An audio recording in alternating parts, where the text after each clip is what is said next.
So the next phase and where I'm going with all of this, I started this channel sort of to play around with video and maybe video editing, which I still need to get to. And I thought I'd document my journey with some of the things going on with me.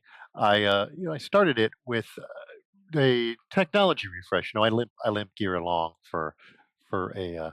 I try to do it for a long time, and I try not to change the configuration too much. But the technology, various forms of technologies have moved forward, and so I thought I'd do kind of a refresh of some things. The funny things about like the my old CF33 Tough book is it was still basically in a 4:3 aspect ratio, which worked pretty good for most things. But some of the modern software just kind of expects you to have a little more real estate. I think it is better about not being locked in, but sometimes things would get chopped off or things would get kind of weird. I couldn't get Linux to run real well on it. And I keep trying to, as I say, every 2 years get into Linux. But so my 10-year-old watch and all these. And I was shopping and hemming and hawing. And I've saved up some pennies, and do I uh, get a new watch that's brighter and more colorful because with the touch screen? Because sometimes with the action adventure, this is great, but yeah, I'd have to navigate with the buttons. And finally, after sitting there and looking at it, it's like, well, I could sit here and shop and hem and haw about it if it's the right move all day, but I went ahead and bit the bullet, and it really was a massive, a game changer. It was a massive increase in quality. So this really drove it because like, wow, that's really nice to have. It's really really works. Then I've been using Sonum phones, ruggedized phones for the last few years. Uh, and they're the first phones that I didn't break in like 6 months. Uh, being around water and things. But I will say a lot of the phones now have gotten waterproof. And so next hemmed and hawed, and my wife uses the, um, I think the Samsung Flip. And, she had it for a while. It looked like the hinges were kind of working out. And, with the eyes and things, it was kind of nice. I thought, oh, maybe I'll get a Flip. And really what sold me on it is reading books on it. It's about the same size as I have the old Kindle, which is going end of life. But it opens up, so instead of my rationale there was, you know what, when you're in a line and everybody's looking at their phone, kind of brain dead scrolling, I'm going to read books in line. Uh, and so far so good. So this has worked out real well. It's the Pixel. It's got a good camera on it. I armored the crap out of it. I already need to, I think, replace the screen protectors. That's all right. That's just part of how I live. I'm clumsy. Uh, but this has been good. I am interested to see if maybe Graphene OS is the way I want to go. Uh, we'll see with that. I wouldn't mind sort of deplatforming myself from these overly vertical ecosystems. Uh, I will say the integration is very neat, but it gets creepy at times. Uh, Bing, all of a sudden, hey, it's like my wife is apparently bringing me coffee because I just got a receipt for it, that kind of thing. Which made me move to um, the GPD. And the reason why I moved to the GPD is I had an old netbook for travel, um, back in the day. It's the tough books. They're big, they're thick and they're big and they're great. They're great. But I remember one time stopped at the uh, security at a airport because they're like, you can't bring that in here. They thought it was a handgun case. I think I mentioned that. Uh, it's thick. It's probably 7 pounds or something. And I needed something. I wanted something light that I could run in my backpack all the time, just daily driver, and one that would fit comfortably on a tray table of an airplane. And the old netbooks were like a great thing for that. And I wanted that format again. I have had a P8 computer. I actually had one of the GPD Pocket. I think one or two had the little red thing, but it was just the typing experience just wasn't very good on it. The screen was a little small. When I had one of the P8 computers, one of the cheapies, again, a little small, still a good format. I could see it for, especially for people that having to do IT and they need kind of a they all wear cargo pocket shorts and have ponytails. I'm kidding. I'm kidding. Um, I'm with you, my brothers and sisters. Uh, we'll get some tie dye and some cargo shorts and look like the laws. So this seems like an updated version of that. I mean, obviously, it's a little different market segment because this thing's juiced up pretty good with the power.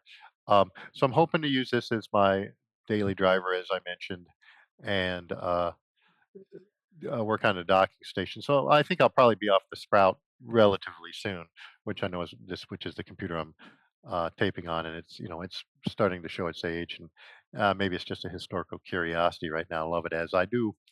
Uh, but that's kind of I think where I'm trying to go with all this is, um, and I don't want to waste you guys' time, but what am I doing? And I'm like, am I, in this massive consumerist thing? I think when I work unmindfully, I'm actually more consumerist, get things that I don't need or want, or maybe that don't fit, and I don't, I don't like shopping, but sometimes I kind of have to, I get worried about it. I think I'm a creature of regret, and obviously I start talking fast, and that means I'm neurotic.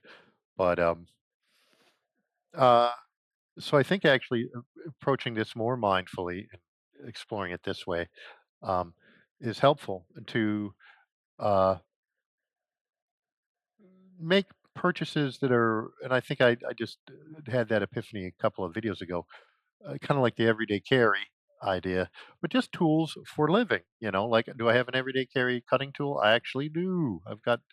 I use a uh, Milwaukee Fastback 2, and it's a great little cutting tool. Uh, I wasn't in the military. I don't know Krav Maga or MMA. I've never done jujitsu, but so my everyday carry is a cutting tool, not a quote unquote, not a tactical anything. Um, so that's something I carry. And again, it's a tool that helps me living. And then I started thinking about it, and COVID knocked me back a little bit, like I think it did everybody.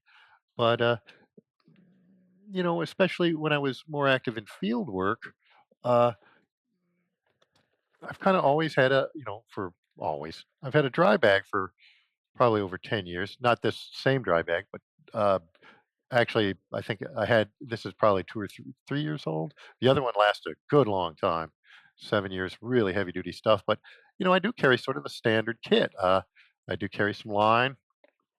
Uh, I carry some locking carabiners and some of these camming carabiners. You don't want to climb on these, but they're great for hitching stuff down. And you don't, and uh, you got a cam lock, so it's real fast to do stuff. It's not, I wouldn't use it in a human safety situation or overhead or loads going overhead of people. Um, so I carry some line, some stuff to rig with, uh, and I carry my little notebook, which has a uh, that's a space pen. Uh, it's pressurized ink, and it writes in the wet because I use wet notes. So I carry some wet notes. Uh, that's just part of my daily routine here. Uh, I even carry a second one. Now it's caught. I don't know why, but I carry a set of readers, which should be in their case, but are not. Uh, and that's handy to hand off to other people too. And so I just carry a little set of readers. I'll probably have to replace those cheapies, uh, but they get it done when you need to get it done. Uh, Yay, middle age. Uh, I carry on the other side. I carry a SOG multi-tool. Those are on my uh, shoulder straps. So I guess I do have an everyday carry type situation, and these are the tools I find that help me live a quality life.